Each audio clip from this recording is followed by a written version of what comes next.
Let's see if it works. Oh my god! I think it's gonna work. Okay, let me check real quick. You have to close your eyes. It's gonna be surprising. I'm not gonna close my eyes. It's not. Or look the other way. This is way too much information to quickly absorb. Yeah. Block it with your body, Henry. Henry's worried that if you stood in front of it, you would block all of the slides. Okay. Alright, so the slides are hot. We're ready. You're live, so. Oh, hello, fabulous peoples. This is being recorded.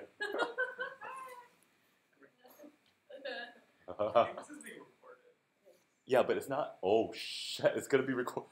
Damn it! Wait. Is there a way to like undo that? No. Oh. Edit. Okay. We'll edit it. But we're gonna. Oh, yes, you can edit videos on YouTube. Yeah. Okay. See? Oh wow. Thank you so much.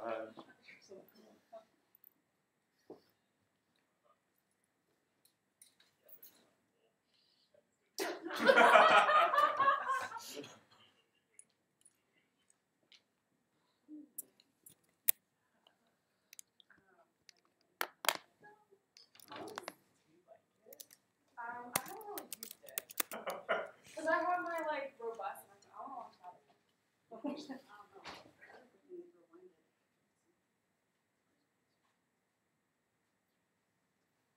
Where should we have the committee? They're going to probably sit in that room. Yeah, we should. Oh, I hope Dad doesn't cry because Mom. We'll have the committee that's up there for people. And we can arrange their food on the desk. Oh, wow. On the bottom. One of those is video or Here. that's Okay, we'll definitely be there later, though. The top one is Hey, Grant.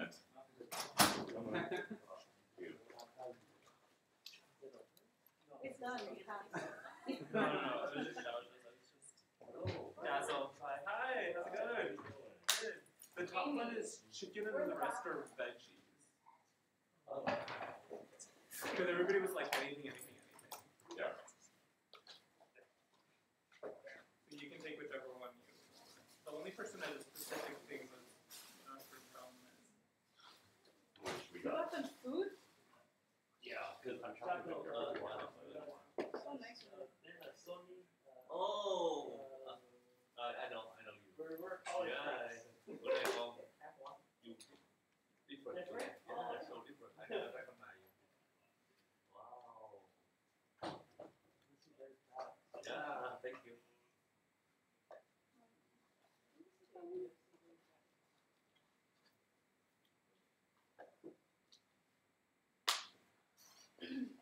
Are you? Yeah. I'm Sunny. I didn't have. Oh, nice to meet you finally. Yeah. Oh, we're good. so How are you? about you. Thank you. Oh, thanks for coming. We'll come here like every weekend. Like Not every week. Are you done? Yeah. And like a mom. Hi, Alex. Nice to meet you. Hi, Craig. Hi. How you doing? Good. How are you? Oh, thank you. None. Wow. I probably heard like pieces of it over the years. Henry. Yeah. I'm gonna make you proud. This is just fun. Hey, I have some slots of the show. Oh yeah. Can I put them on something? Of course.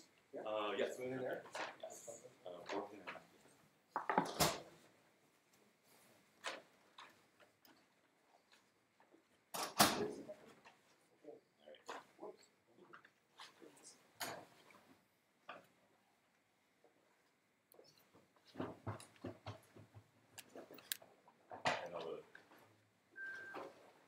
Hey, Henry. Yeah. I need a USB port, and they're all USB. Okay, thanks.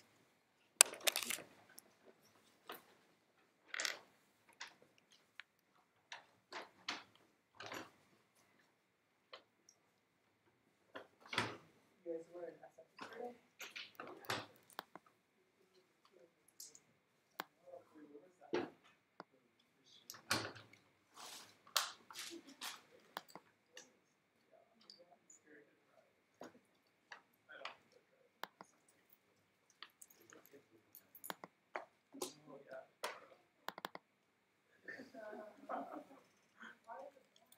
Friday.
You thought of everything.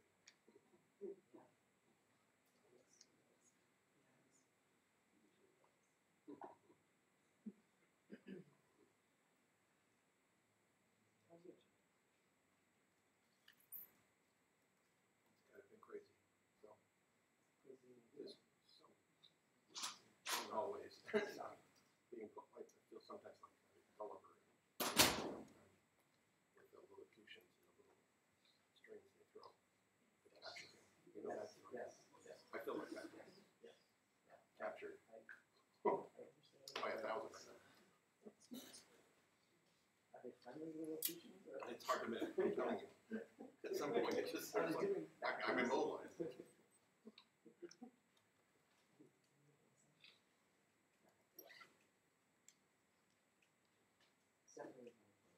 Yep. Very good.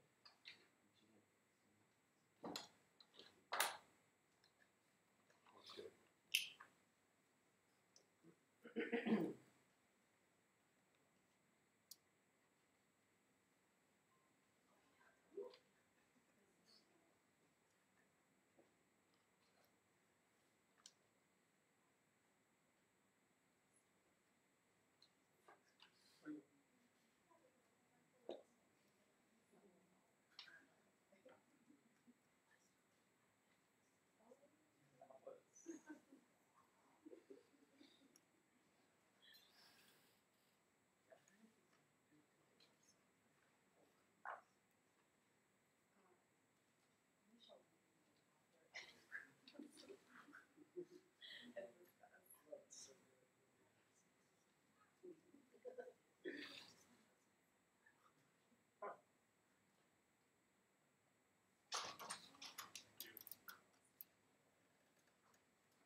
Maka.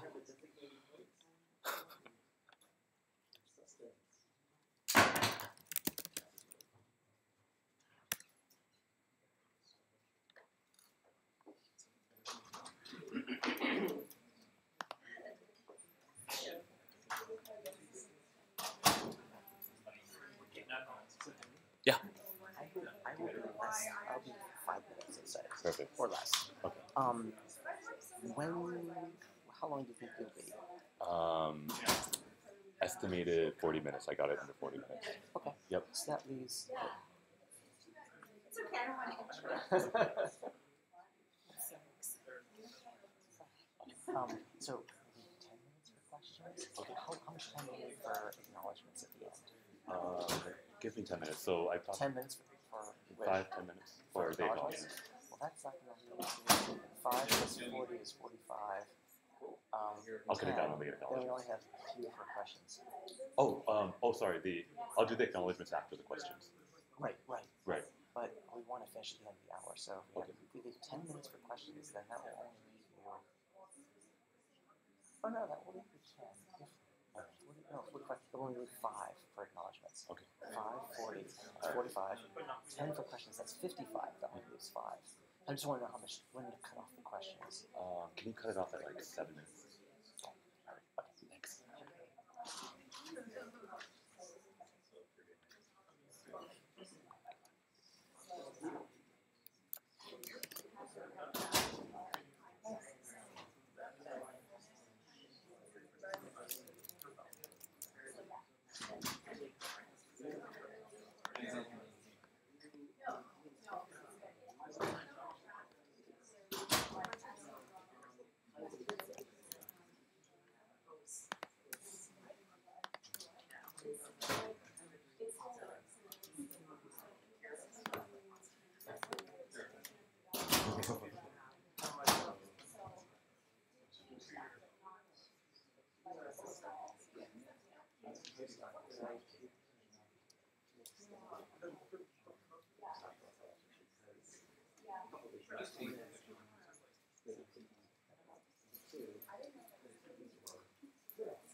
Actually, it is.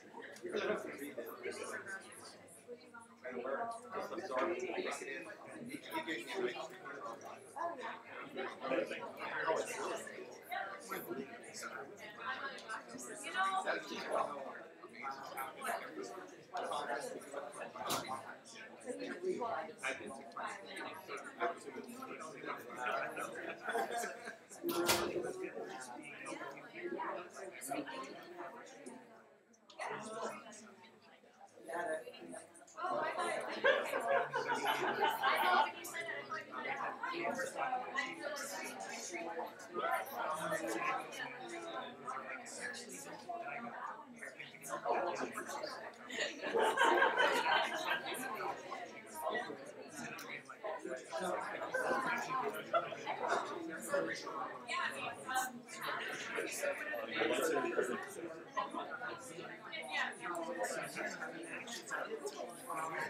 Yeah, we expecting prevention.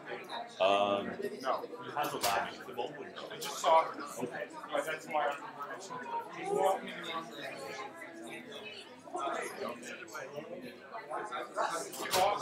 Bosses. Right? We're ready. All right. I'm gonna, yes. Okay.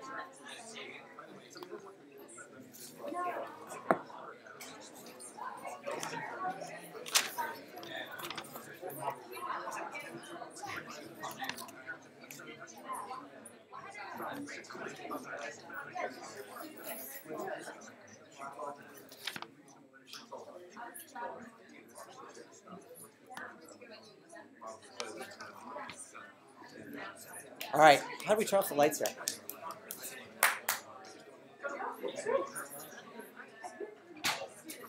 Okay, we're gonna get started.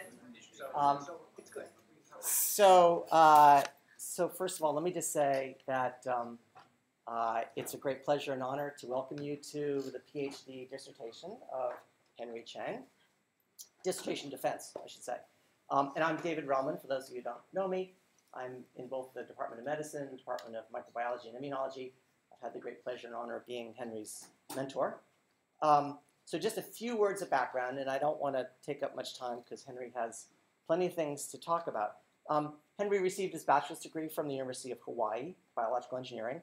And while there, devoted an immense amount of time and energy to a couple projects, but they were all focused on the development of devices or the consideration of technologies for diagnosing infectious disease. And in fact, after he graduated from Hawaii, he spent a year in Thailand on a Henry Luce Scholars Fellowship, and he worked on a viral encephalitis diagnostics project at a WHO collaborating center there.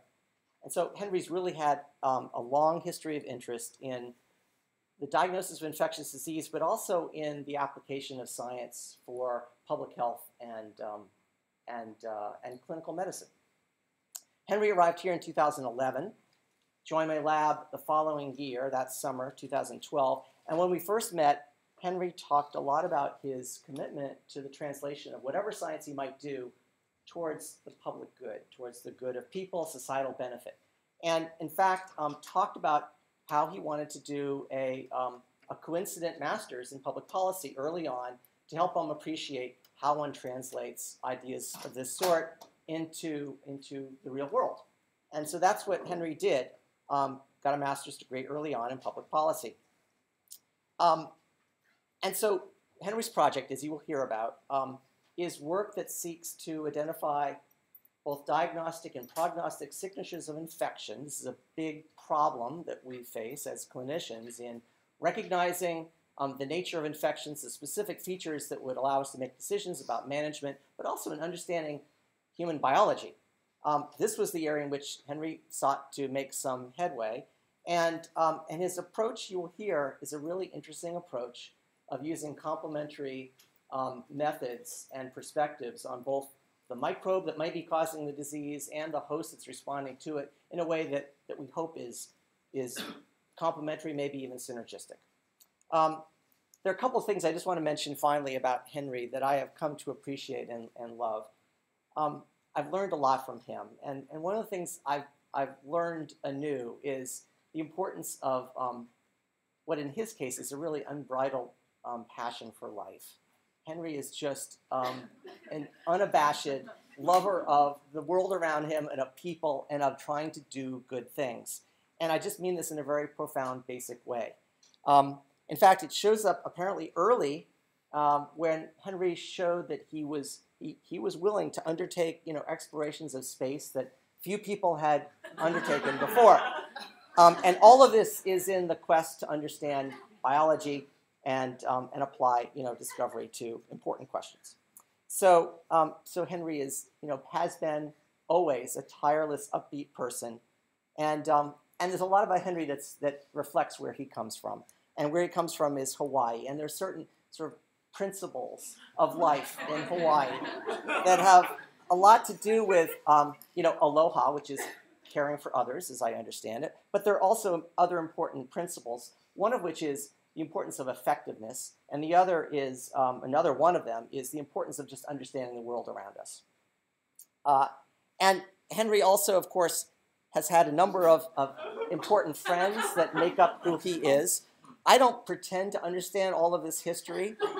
I do know there's one really interesting feature which may have to do with the microbiome and the feeding of the microbiome. Apparently, Henry has a fascination for asparagus.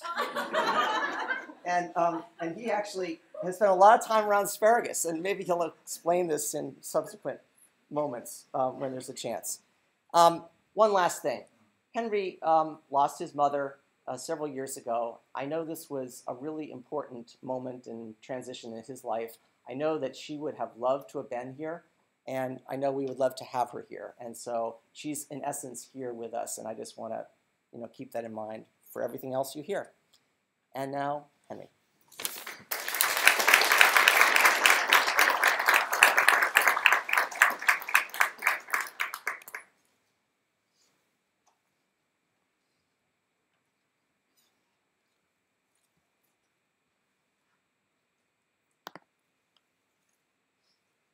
All right. Thank you so much for that warm and funny introduction, David. And to everybody else, aloha. Thank you so much for showing up for my thesis defense. I'm excited to show you what I've been doing for the last 6 years as a member of the David Roman Lab, doing work that combines 3 complementary molecular assays to help in the diagnosis of suspected sepsis. And I also want to acknowledge now my committee members, Ralph Saltman, Jennifer Cochran, Ami Bhatt, and Chair Craig Criddle. Thank you so much for being here. So I want to talk to you about what sepsis is, and I think it's easiest to explain by example. So there was a 71-year-old man who was doing some hiking nearby the Sierra Nevada mountains, and he came back to the Bay Area and developed fever over 5 days. After 5 days, he came to the Stanford Hospital where the physicians evaluated him and found that A, he had fever, and B, his respiratory rate was abnormal. And so they did some more investigations, and they found that he had urinary retention, and it looked like he had a UTI. So he was put on antibiotics and he was diagnosed with sepsis. And sepsis is a serious condition when your immune system mounts an inflammatory response that is so strong that it starts damaging your tissues and resulting in organ injury. Sepsis is more common than you think. It's 1.5 million cases in the United States and the result of 1 in 3 deaths in hospitals in the US. So if you get sepsis, you have a 28 to 50% chance of dying, and it's also a resource-intensive condition. So up to 25% of ICU beds are dedicated to sepsis patients, and it costs $24 billion annually to treat. I'll tell you more about this patient later on in this talk, but typical sepsis patients, time is of the essence for them. So immediately you're rushed into the hospital, blood samples are collected for culture, and you're started on broad-spectrum antimicrobials, even in the absence of a diagnosis, because there's no time to wait. Next, samples are sent out for bacterial culture, and if the doctor decides, so PCR, serology, and other testing, and it takes 2 to 3 days for bacterial culture results to come back. 60% of the time, patients have positive results, and with that, you could prescribe targeted antimicrobials and then taper down the broad-spectrum antimicrobials. But in 40% of the time, because of the limitations of the diagnostic testing that we have today, you're going to have to continue on those broad-spectrum antimicrobials, and that's harmful for patients in terms of adverse effects and perturbed microbiomes, but that's also very harmful on a societal level with the rise of antimicrobial resistance. But there are new technologies coming on the pipeline that can help in diagnosing sepsis and other infections. One is metagenomic shotgun sequencing. This is what many of you have used before to profile microbial communities in samples like gut and soil samples. And when I started this project in 2012, there really wasn't much application for the clinical sense. And so part of my work here was to translate NGS for clinical use. And so there are many potential advantages that it offers compared to our current diagnostic tests. One is that it could potentially offer the detection of virtually all known pathogens, including non-controllable and slow-growing pathogens. And because of that, it means hypothesis-free testing for physicians. So a physician doesn't have to think, hey, maybe this patient has influenza, so I should order an influenza test. This is one test for all pathogens, potentially. And finally, it could be optimized for a 24 to 48-hour turnaround time. So if NGS were added into the mix of our hospital testing technologies that we have today, within 1 day, you can have more positive results, fewer negative results, such that you can get more people on the right treatment and get people off of these broad-spectrum antimicrobials sooner. But as with all tests, it'll be difficult to interpret microbial sequencing. And so if you have a microbial test, whether it's culture, serology, or PCR, you'll have positive and negative results. And with those negative results, you'll have true negatives and false negatives. But it's the positive results that are really hard to interpret for clinicians. If you have a positive result, it could be the result of a clinically relevant infection that should be treated, but it can also be the result of colonization. All of us are colonized by organisms like Staph aureus and E. coli that could potentially become pathogenic under certain conditions. So it's hard to tell whether that is a clinically relevant infection or not. Same thing for viruses. We have been infected with herpes viruses, and viral reactivation could happen under certain conditions. And there's also contamination that can happen from skin, PCR, and many factors. So misinterpreting one microbial test could lead to unnecessary antimicrobial administration, delayed diagnoses, and worse, detrimental patient outcomes, including death.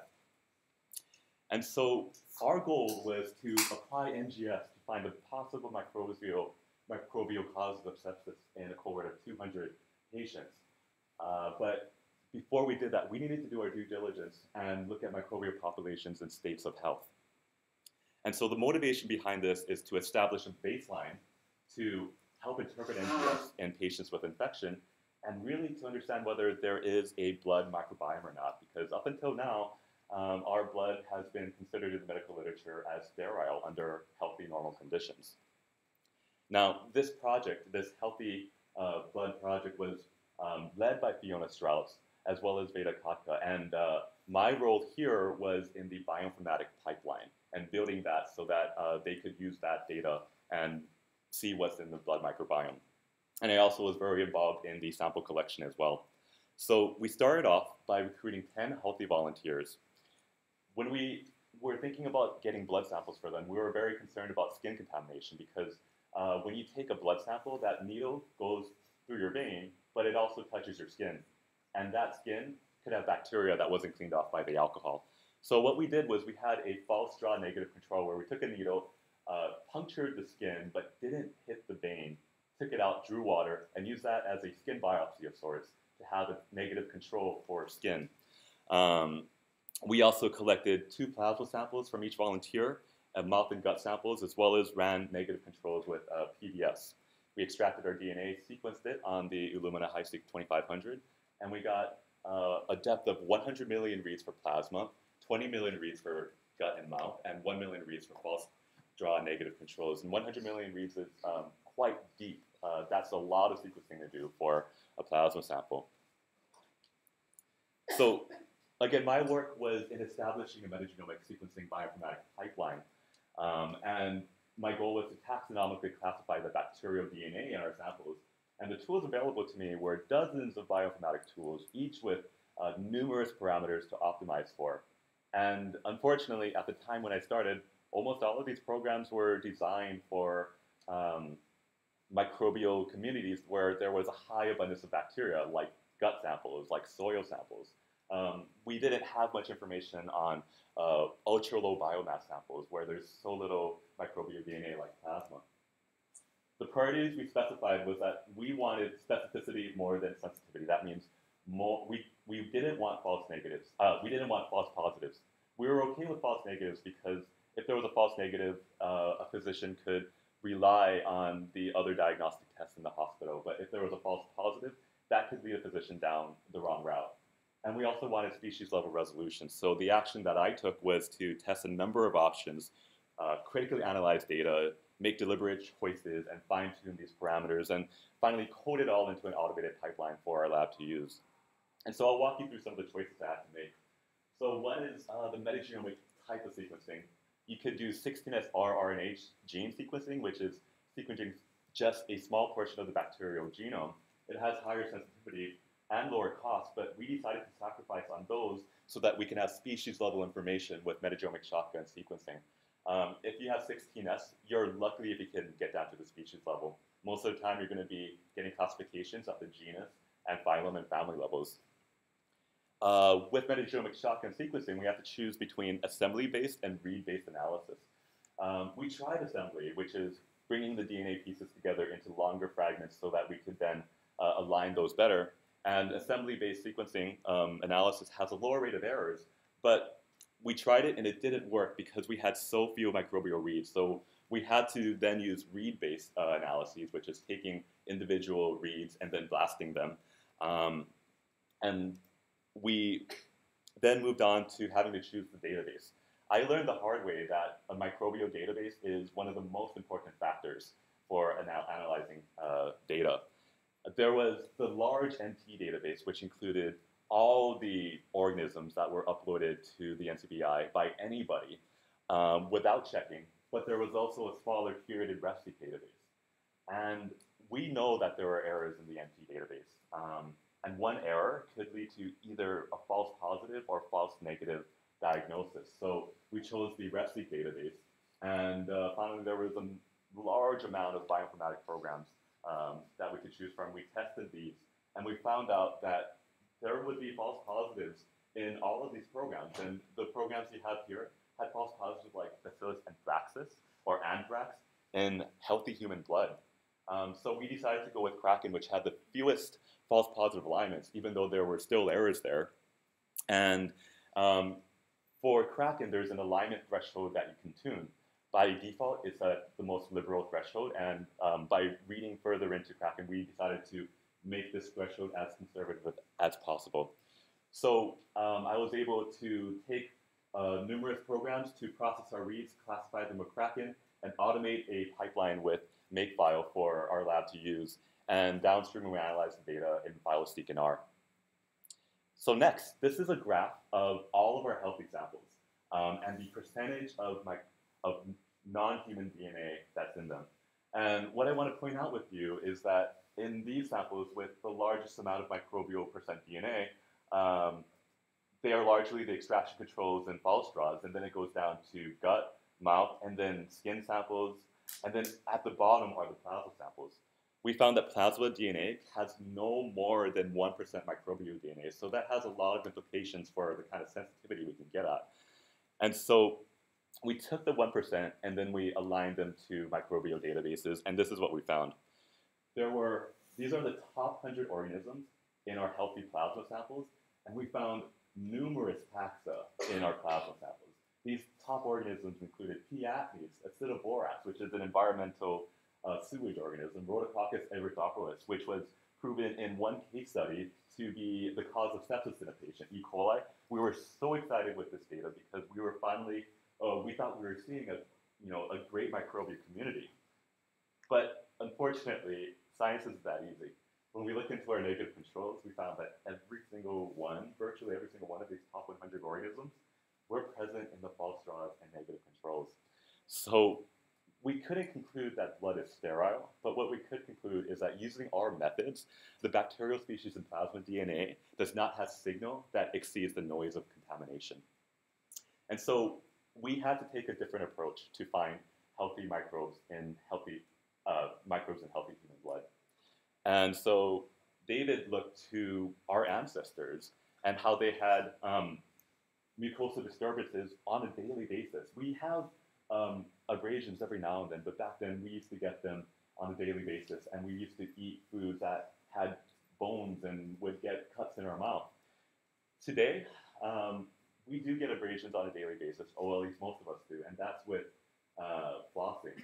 And so we thought, hey, what if we induce a disturbance of the mucosal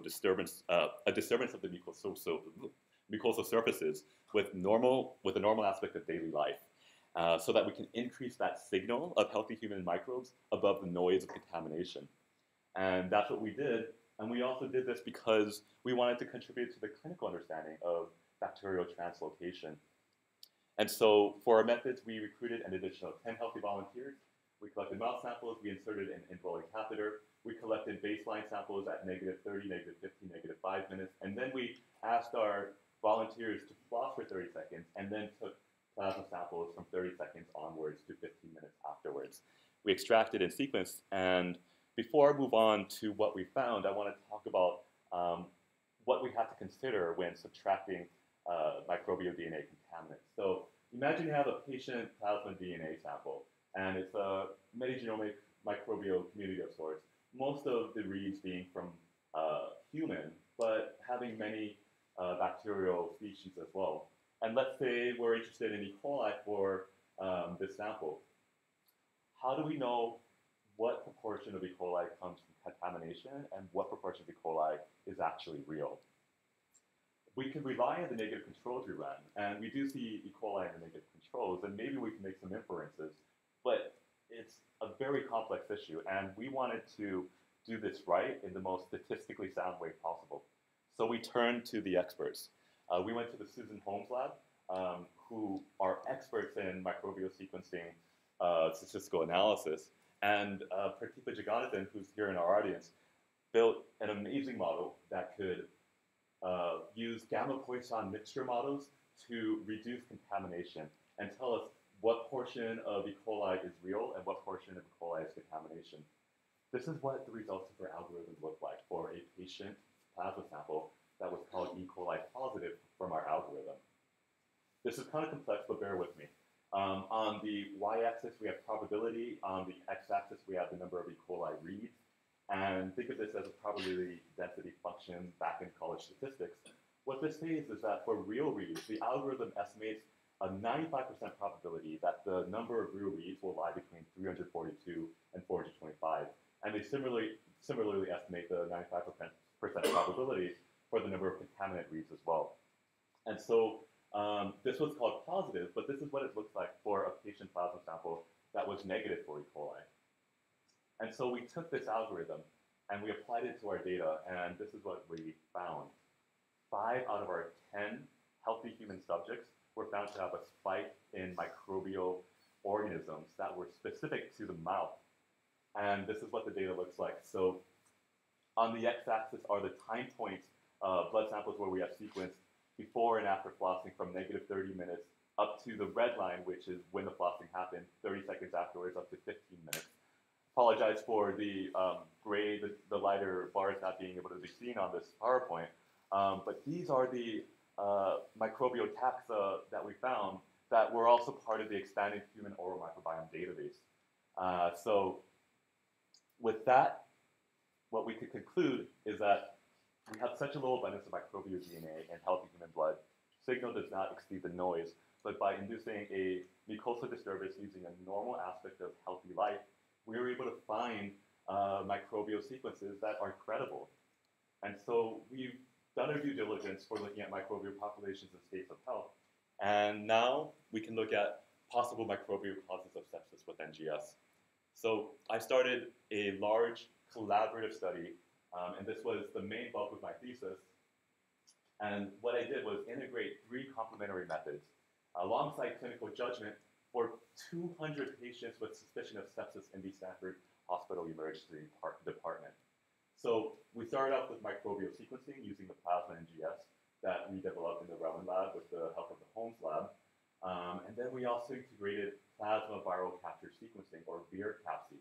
We collaborated with the Ian Litkin lab at Columbia University, who had a viral enrichment system that used oligonucleotide probes to capture sequences from 107 viruses that are known to infect humans pathogenically.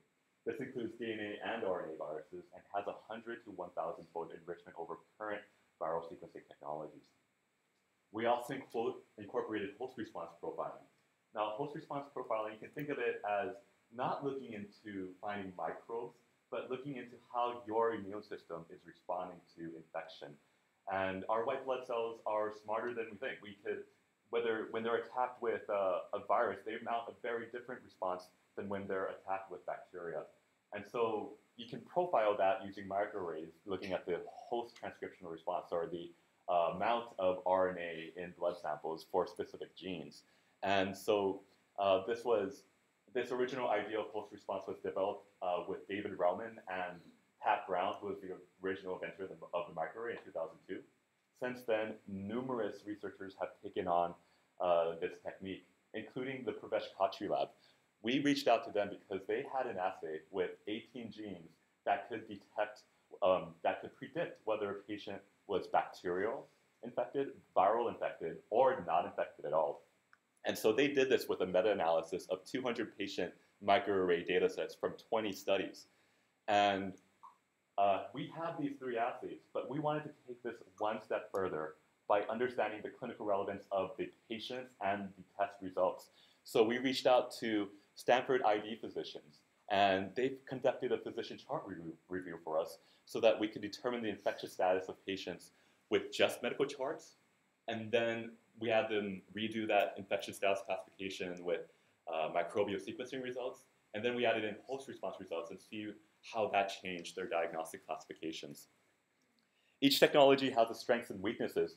Again, microbial sequencing, powerful species level diagnosis, but results are often negative, and there's uncertain clinical relevance. You don't know whether sequence is the cause of an illness or not. And with host response, you have clinical relevance addressed because you're looking into the human immune cell, white blood cell response, but there's no species level diagnosis available. So rather than choosing between the 2 of these technologies, we decided to integrate them and see how they could find utility from each other. And this is something that David has suggested since 2002. And now we have the data to see whether this works or not. So our chart review, prior to having any NGS or VIR-CAPSeq or host response results seen, said that half of our patients were likely infected. 16% were likely non-infected, even though they originally had suspicion of infection. And for a third of patients, they were unsure. And that highlights how hard it is to diagnose sepsis using our medical technologies with all of the medical charts that the patient had from their stay. We had a number of different types of illness, everything that you can think of, respiratory infections, bloodstream urosepsis, as well as non-infectious etiologies. And we were able to get this because our inclusion criteria was 200 consecutive patients from the ED. We did not cherry pick patients with severity or with fever. We just took 200 patients with suspicion of sepsis as determined by frontline nurses. Moving on, I want to talk about the host response results from the Kotru lab that looked at our samples. So they had an 18-gene host response QRT-PCR test. The results were a non-infected versus infected score and a bacterial versus viral score. So we can take these two scores and plot them on an XY plane. And bear with me as I explain through this graph, but in asterisks are patients where the physicians were originally unsure of whether they were infected or not. Dots are likely infected patients, and on the left is where your non-infected patients should be, and that's where the yellow patients, the yellow dots are, as well as the green dots, which are healthy human controls that we had.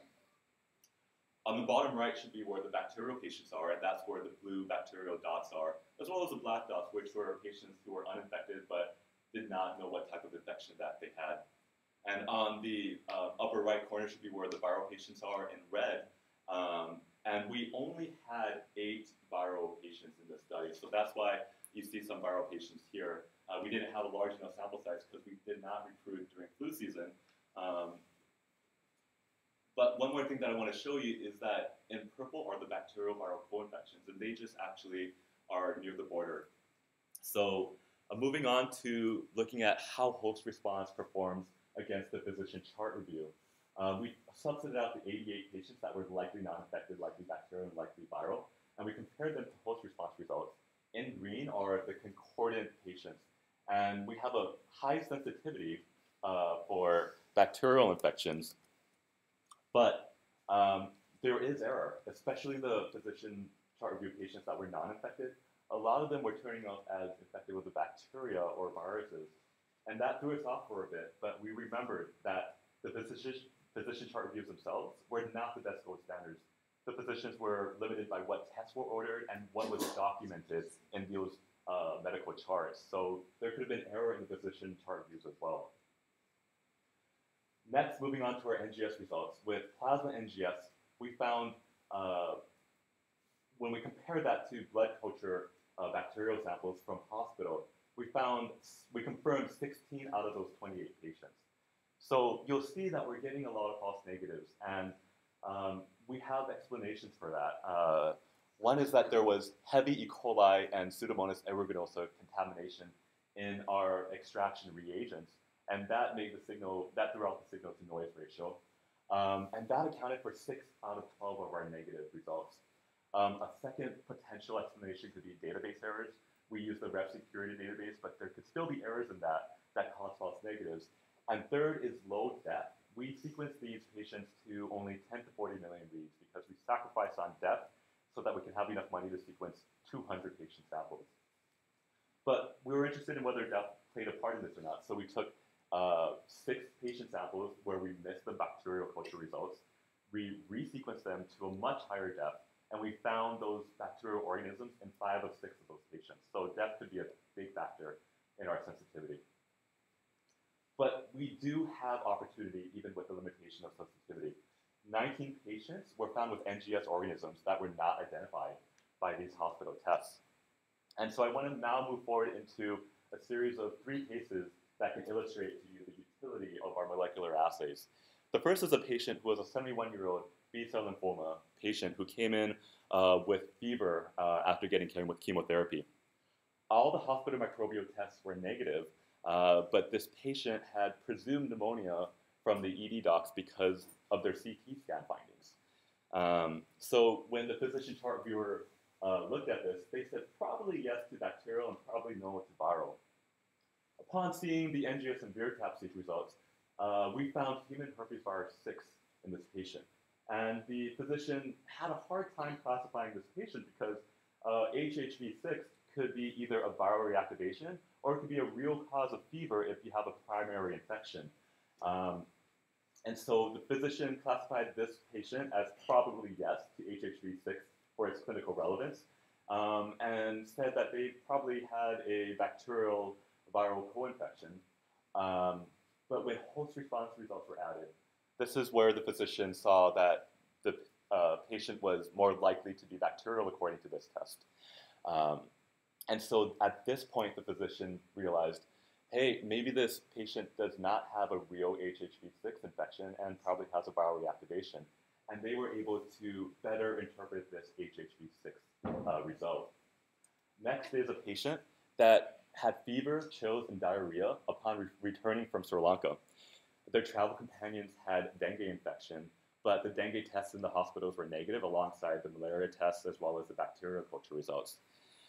But the hospital ED physicians decided that this patient had a viral infection due to their body aches. And when the ID physician looked at this patient, they classified this patient as nodobacterial and probably as viral.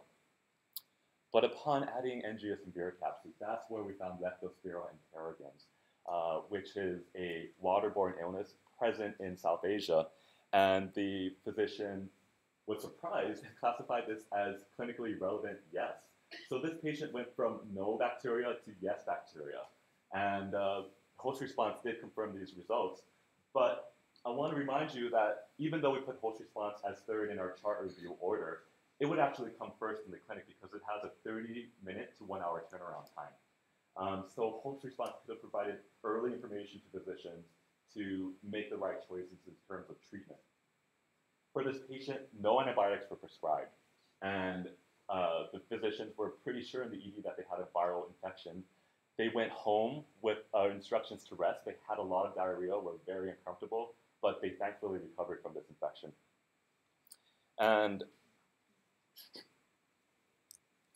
And so I want to get to a summary of the organisms that we found on NGS and virocapsid. These were all the clinically relevant bacteria that we were able to find with NGS and all the clinically relevant viruses that we were able to find with virocapsid. Now that's a lot of pathogens in a 200-patient cohort, but I also want to remind you that not all organisms found by sequencing represent clinically relevant infections. And so we found a number of viruses with no clinical relevance to the patient's sepsis illness, and many bacteria with no or uncertain clinical relevance to SIRS. And I also want to point out this patient, 24 different microbial taxa that were oral-related taxa. And these were the same taxa that we found in our healthy subjects from the flossing study.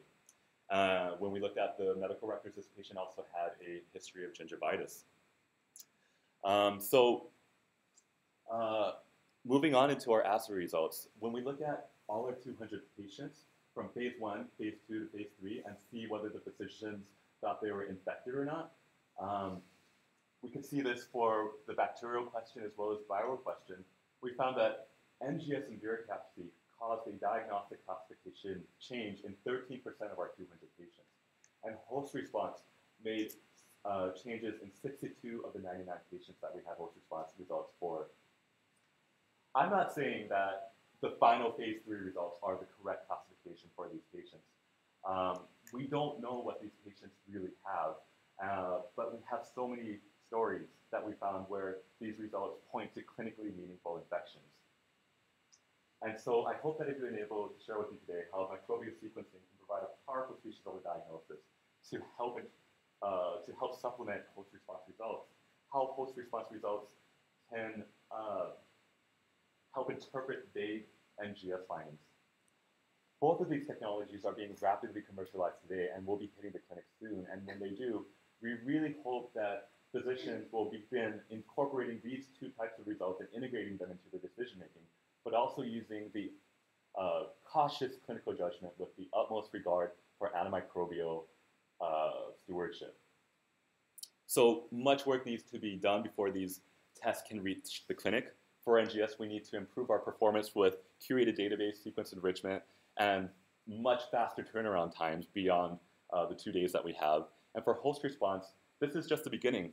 When new data on specific populations come around, we will have updated signatures. And finally, for clinicians, what we really need are large, prospective, randomized clinical trials so that we can see the outcome of patients. We can see how antimicrobial prescriptions change with these, and to see what patients would benefit from these tests the most. And for NGS, we need specificity and sensitivity, reliable test characteristics for as many organisms as possible. This was a huge study, involved many labs, 5 different labs, 17 different individuals. And I just want to acknowledge Simone Fair and Sam Yang, who worked with the Stanford ED, tirelessly collecting the patient samples and graciously providing them to our lab. Thank you so much to the Stanford Infectious Disease Fellows, including Susanna Tan, who was here for reviewing through those 200 patients. And thank you so much to Susanna for providing me so much clinical guidance in putting together the direction of this paper. To the Roman lab, who we'll talk about more later, the Holmes lab for making that statistical algorithm for us, the Lipkin lab for VRCAPC, the Khatri lab for host response, and to our funding sources at the NIAID and the Bill and Melinda Gates Foundation. So with that, I'd like to close and ask if there are any questions from the crowd.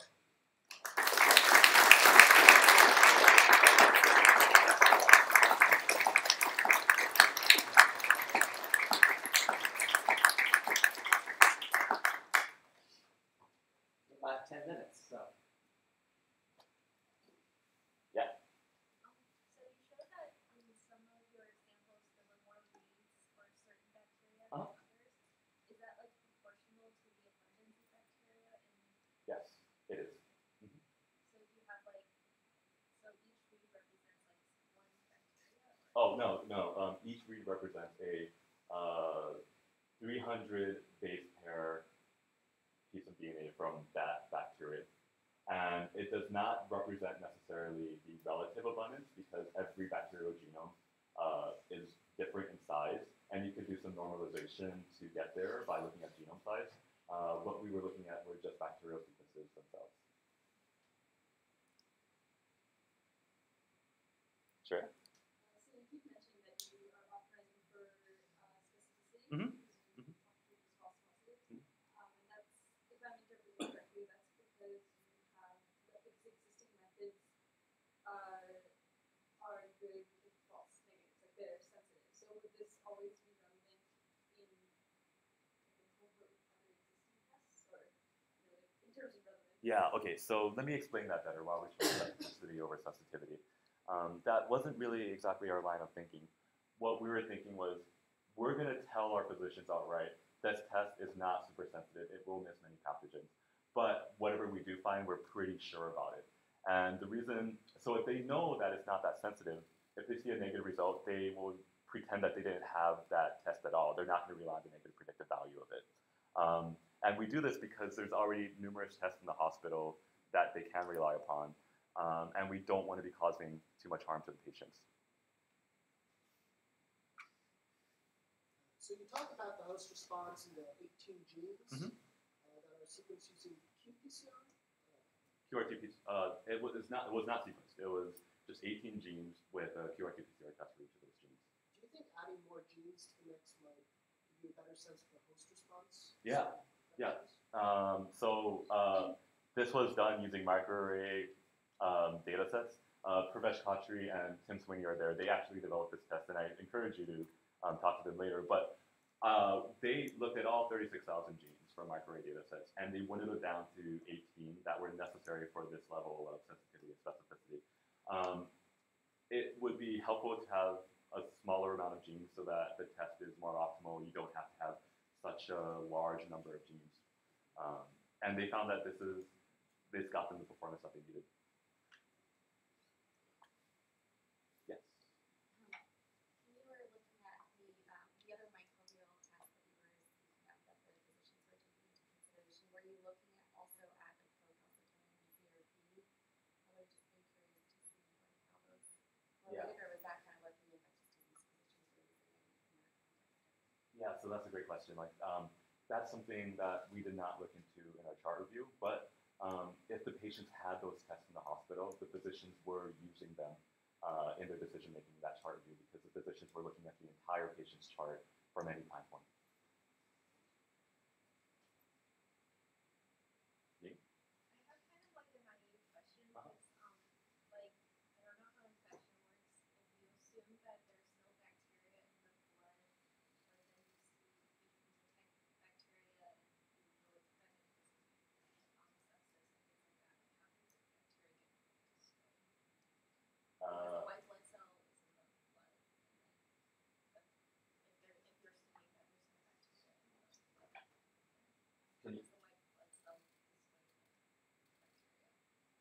yes, our immune systems and our white blood cells will secrete the proteins and chemokines, etc., necessary to help him filling out that infection. But in the context of these patients, what really helped were the antimicrobials in the hospital. And a lot of patients would have died if it weren't for those antimicrobials in the hospital. Someone? Swell, excellent job. So we know the half-life of cell-free DNA in the blood from microbes is about half an hour Yeah. to the rate at which we think that it's being destroyed by the host immune system or antimicrobials or whatever. Mm-hmm. So do you think that if you were able, not that you'd want this for a diagnostic, but if you were able to get serial samples for sequencing for these patients, that you would be able to, rather than sequencing at a deeper depth, that maybe just a few samples over a short period of time would help you figure out what's going on for them as well? Because you're only looking at that one snapshot in time. Did you ever do any serial sequencing of? Yeah, no, that's actually a really great idea. Thank you for suggesting that. We didn't have those samples. We had one time point, as you know, but that would have been a really interesting study because in these kind of infections, especially if these are localized infections, bacteremia is not necessarily constant. And this is also reflected in blood culture results as well. Sometimes you have to do numerous blood culture results in a hospital to get to a positive test. So thanks for that idea, maybe in the future. Let's.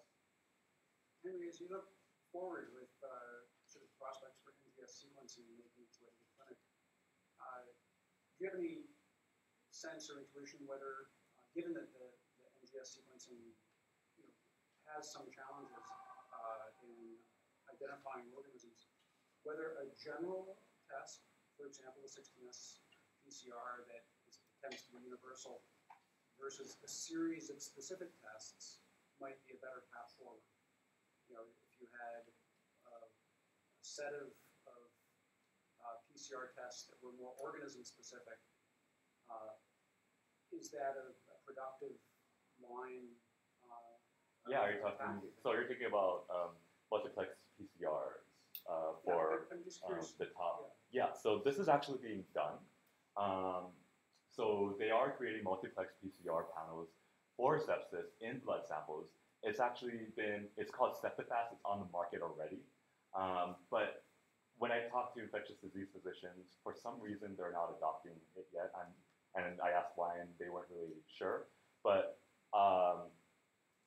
I think that with any test, there's going to be issues in interpretation. I think Septifast multiplex PCRs could have a lot of utility, especially when time and cost is of the essence. And so, why not?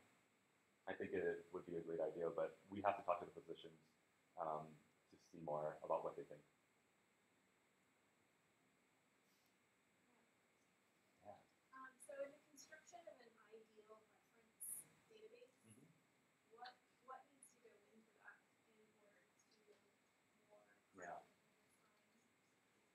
Okay, so I'll tell you what some people have already done. So we have, RefSeq, these databases that have errors in them already. So some people are taking these genomes and they're clustering them into trees, and they're saying, hey, let's look at all these, say, E. coli genomes at the species level. And if one E. coli genome clusters with like Staph aureus, then they have an intuition that that's an error and they'll delete that. That's one way. Another way is they'll take these databases and they'll break them down to k-mers, blast those k-mers against another NT database, and see whether those sequences line up and are concordant.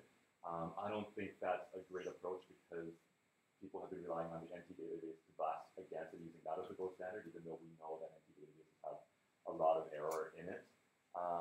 And so if I could do this, like if I were the director of the NIH, I would direct a whole lot of money to start over from scratch, resequence all of these organisms using contaminant-free reagents, making sure that there's no chance of human or microbial DNA contamination in the genomes themselves, and no chance of error and mislabeling. And I think it's so important as the sequencing is getting into the clinic that that happens, and it's a worthwhile investment of a lot of money and time to do that.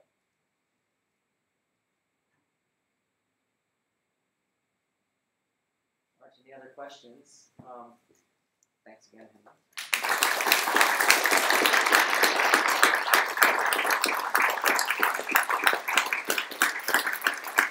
All right. So I'll have around 10 minutes to go through some more personal acknowledgements. And I want to start by talking about my home. David mentioned this, but Hawaii has a very special place in my heart. I was born and raised there, and the one thing that, I mean, it was paradise, absolute paradise. The beaches and the hiking in the mountains were nice, but what really was paradise for me was the people. Everybody had what we call the spirit of aloha, and we treat each other like family, even though we were complete strangers. And I brought that spirit of aloha to Stanford, and that has helped me succeed in so many ways. I want to acknowledge my educators in Hawaii at Kalani High School, as well as the University of Hawaii at Manoa. Many people in Hawaii don't actually go to public schools and would not even think about going to the University of Hawaii. In fact, 20% of high school kids on the island of Hawaii decide to go to private schools. So to anybody who told me that I could not do it, wait, actually, nobody told me that I could not do it. Nobody told me that I could not do it except for one person, and that was myself. I was the hardest critic for myself while coming to Stanford, and I believed wholeheartedly that I did not belong here, that I was not prepared, that I was not smart enough, not hardworking enough, and that I should not be here. And that's called imposter syndrome, and it turns out that many, many students here have it. And Russ and David, you'll remember me back at my quals, but what you don't know is that 1 week before the quals, I was in the student services office tallying up my credits to see whether I could drop out with a master's degree because I didn't want to fail that test because I was convinced that I would fail it. I passed it, and my life from there went upwards, and I realized that I do belong here. And after doing all this hard work, I know that I can make a difference in science, and I do deserve this PhD. I want to talk about the World Health Collaborating Center on Barrow Zoonosis in Bangkok, Thailand, where I worked at the Chulalongkorn University Hospital. This was right after undergraduate, and I had amazing professors and amazing coworkers who mentored me in not just clinical medicine, not just laboratory work, but in getting out in the field. These are bats that are getting their blood drawn for testing for Nipah virus. This is bat urine that we collected for Nipah virus testing, and this is healthy children living near the bats that we tested for Nipah virus as well. Nipah virus is a potentially pandemic organism. You might have heard about it in the news lately in India. 70% of people will die, and that lab found Nipah virus all over Thailand, including these forests. So that got me thinking that there's a lot of different microbes out there, many of which can have pandemic potential, many of which are common that could cause death in patients with sepsis. And so my mentors told me that I really needed to study genomics and study metagenomic sequencing because it was the future and that was what the world needed. And so that's why I came here to work in the David Relman lab. Now, I'm not sure if many of you know, but David is famous, extremely famous in the microbiology world. Let me list some of his accolades and his positions he's held in my time as a grad student. Co-director of the Stanford Center for International Security and Cooperation based on his biosecurity policy research. Chief of the Veterans Affairs Hospital, Chief of Infectious Diseases at the Veterans Affairs Hospital. President of the Infectious Disease Society of America, which is our nation's largest society for infectious diseases. And chair of the Forum on Bioterrorism at the National Academy of Sciences that advises our federal government. So, with all of this, I should have been intimidated by him. And I usually am intimidated by people of that caliber, but when I met David, And every single meeting since then, I left my meetings with David with a smile and really a warm feeling in my heart because I felt supported. I felt like he cared about my well-being and he cared about my intellectual development. And so he's been an amazing mentor and a great person to work with. And he pushed me so hard, not just on technically understanding the bioinformatics, but taking this project that should have been just an engineering project and putting it into the clinical lens so that we can make it the most appropriate for the end users, who are the physicians and the patients. So thank you so much for entrusting me with this big project, David, and for all your mentorship that you've given me. Thank you to the David Relman Lab. I felt like I was supported in ways of not just technical understanding, but emotional support as well. We all suffered through hard, difficult projects and complicated algorithms. And all of you had my back. Thank you so much to Les, Eitan, Christine, and Daniela, especially for helping me with the bioinformatics aspects of my work. Thank you so much to Stephen, who I worked with early on, and he gave me my first foray into genomics by helping me learn host response profiling on a different project that I was not able to present here. And thank you to Fiona Strauss, who's been there with me since the beginning, who led that healthy blood sequencing project, who was the most amazing companion throughout this process. Thank you so much to Natalie Campion and Katie Lee for doing so much to extract these samples, develop these assays, and to get all these patients profiled for their microbial diagnoses. And thank you so much to Veda Kaka, who started off in our lab as a technician who was supposed to be doing extraction work, but then got an interest in the computational aspects of our work and was able to learn everything of what I learned in 5 years in just 3 months. And it was rewarding for me to be able to mentor you and to see what you've been able to accomplish with everything that you've learned. And thank you so much for mentoring me with your brilliance and pushing me and helping me learn how to stand on my feet. Thank you so much to Rob Pesich, who isn't here today, but is the lab manager of our lab, who always had my back and made sure that everything was going okay and actually cared about our well-being. And thank you so much to all of my friends. Thank you, everybody, for showing up today after taking off from work. I can't really name every name here, but Stanford was a really tough time on so many levels, not just because of my mom's death, but because of graduate school being hard, really hard itself. And I have all of you guys to thank for supporting me emotionally and keeping me really well entertained and letting me go really crazy, really crazy on you guys.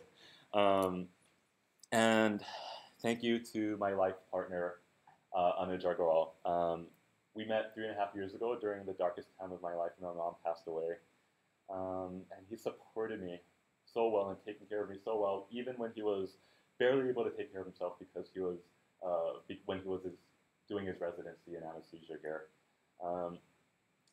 Your love and your support and your kindness are everything to me. And I'm so glad that I have security and love and know that you'll be with me for the rest of my life. We're actually settling down in the Bay Area, so we'll be here long term. We've moved into a home together. And if I had to sum up our relationship in one picture, it'd be this. He's an extreme introvert. I'm an extreme extrovert. And I think many of you might relate to this photo as well.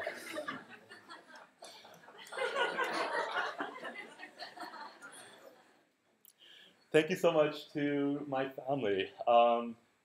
If you guys could all stand up right now, my family. They traveled all the way from Hawaii to be here.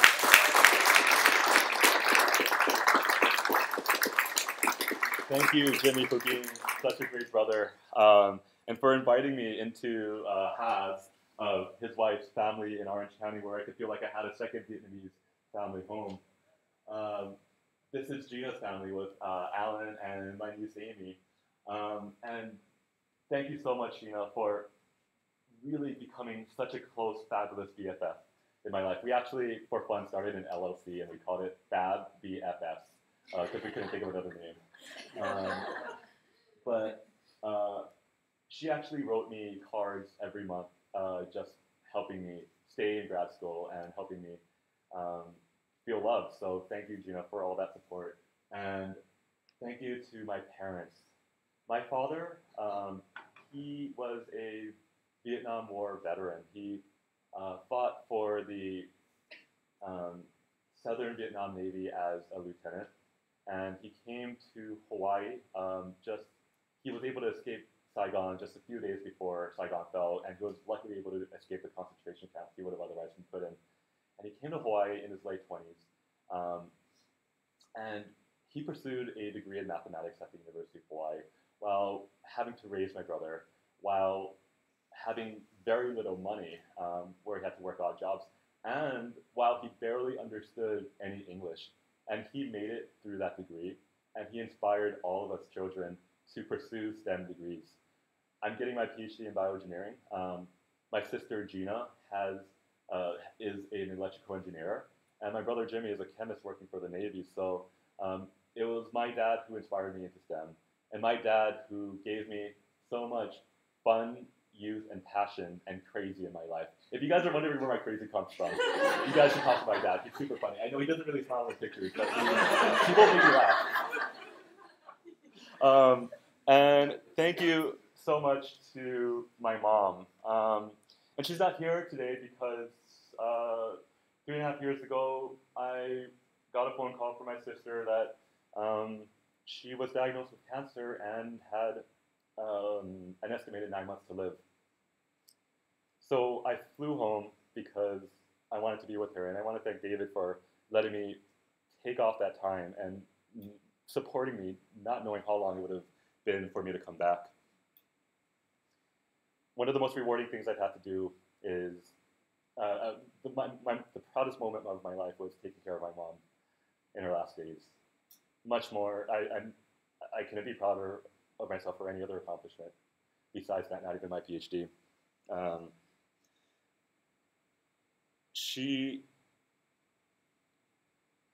One day when three months into her cancer, she was declining really rapidly. She had been taking a lot of opioids because she was taking a lot of opioids for her pain, and she had a lot of dry mouth. That dry mouth led to an infection of her salivary glands, and she was brought to the emergency room. And in the emergency room, I wasn't told by the doctors, but I'm pretty damn sure that she herself had sepsis.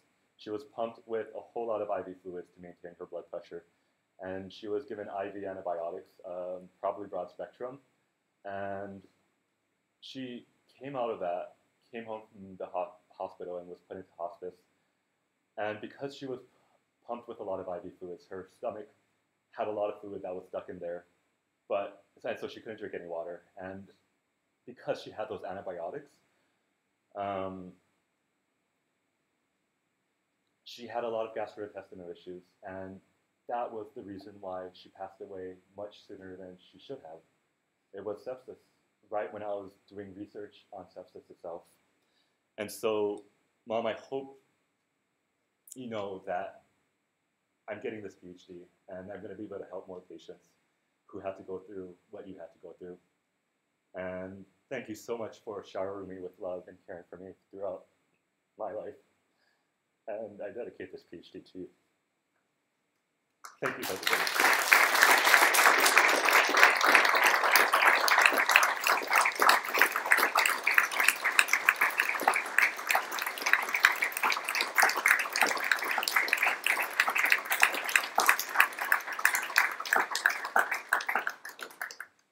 2 p.m. there will be a party in Illinois. So wish me luck as I get my private portion of the defense on.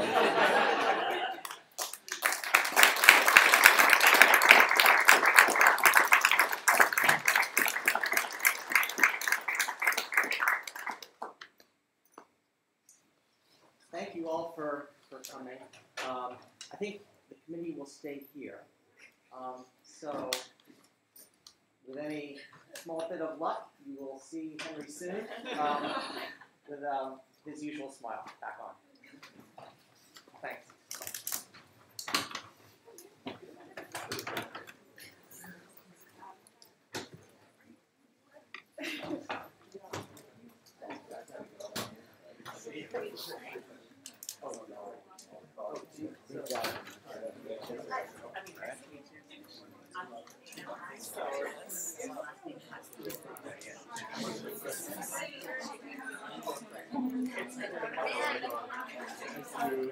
Okay.